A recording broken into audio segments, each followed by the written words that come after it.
چې په کلي کې اوسېږي نو دا کارونه خو به کې نن راته بل کار په غاړه شو هغې ته ویل کېږي لرګي چول نو زه هم لاړم چې لرګي وګورم چې لرګي څنګه پراته دي او څومره لرګي دي زیات دي که کم دي نو چې دې لرګو ته مې وکاته داسې ګډ وډ پراته وو نو ما وی ته خو ویل ډسپلین انسان یې اول نه داسې چل وکړه چې دا لرګي سم کا لرګو چولو د ګراوند ښکلی صفا کا کور ته ماشومانو ته مې اواز وکړو چې هغه تبر راوړی هغوی تبر نشته بلکې هغه تبرګی ده نو ما وی هغه راوړی په هغې هم لرګي چول کېږي ګزاره به وکړو هغه د چا خبره چې جوګاړ به وجنګو پاکستان دی نو هر کار په جوګاړ روان دی هر کار کې جوګاړ جنګېږي دا هغه اوزار دی په کوم باندې چې خلک لرګي چوي ځینې خلک ورته تبر وایي ځینې خلک یې میل کې ټیکری ته ولي دا تبرګی دی او ځینې خلک د فیمیل جوړ کړي چې دا تبرګی ده نو ما هم بسم الله وکړه او دا لرګي مې اول نه ترتیب ته واړول په کم لرګي باندې چې له پاسه لرګي چول کېږي هغې ته دګ وایي دګ نو ما اواز وکړو چې هغه دګ راوړی ماشومان وایي هغه دګ نشته هغه هم چوللی مونږه ما وایي زه اوس یې خوند کړ دی دغلته هم چا جوګاړ جنګول دی که چېرته تاسو هم لرګي چوئ نو کوشش کوئ چې خپلو خپو ته احتیاط وکئ هسې نه چې خپلې خپې پکې ووهئ نو په دې لرګو کې مې غټ لرګي وکړو هغه مې لاندې کېښود نور لرګي مې بېله پاسه وچوله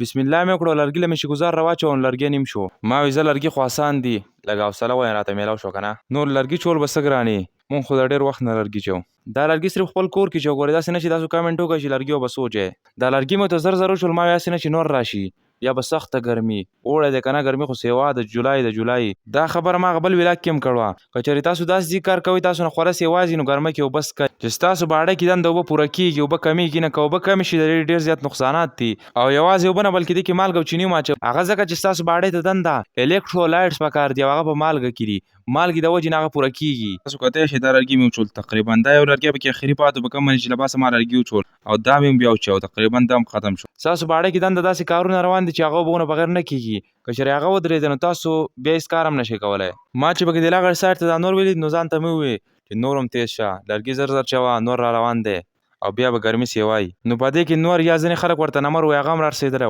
او سمه ګرمي جوړه کړو سمه ګرمي د لرګو چول نه پس زما دا حالات و تاسو کتی شئ ستاسو علاقه کې ټمپریچر څو دی کمنټ کې ووایئ